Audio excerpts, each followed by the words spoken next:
More Indian talk. And then she pushed me. Former students of indigenous boarding schools and their families are demanding that the U.S. government and religious leaders take responsibility for the abuse they endured. I want them to tell the world what they did. After Canada discovered hundreds of unmarked graves, families in the U.S. are still desperately searching for the remains of missing children. He could be anywhere. Well, those stones. We traveled to Oklahoma, the state that housed the largest number of these government-funded boarding schools and caused generational trauma for the hundreds of thousands forced to enroll. Augustina Huerledo was 6 years old when she was forced to attend a boarding school called Carter Seminary in 1948. The school no longer stands, but was run by the federal government when Augustina attended.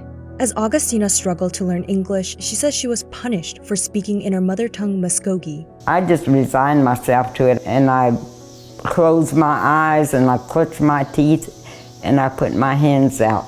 She kept hitting me with the ruler until finally I guess she got tired.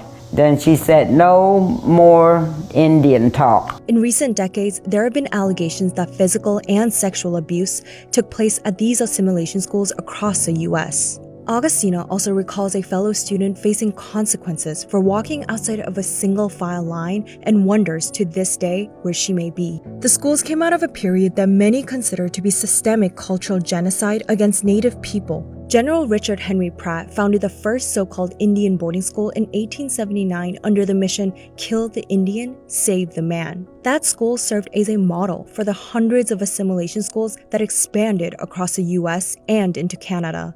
What would you want to say to your brother who may be out somewhere here? We'll find you eventually.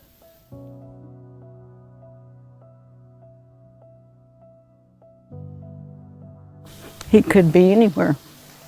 Well, those stones. Christine Eagle Feeling has wondered for years where her baby brother lies. She frequently visits the cemetery at Chilocco Indian School where she suspects her brother may have been buried.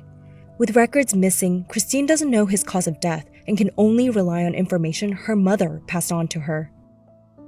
The Chilocco Indian School operated under the Bureau of Indian Affairs and closed down in 1980. The alumni gathered their own funds to use a ground-penetrating radar to locate dozens of unmarked graves. But with insufficient access to records, they're unsure about the causes of death. This is turtles. Loca. Loja. Loja.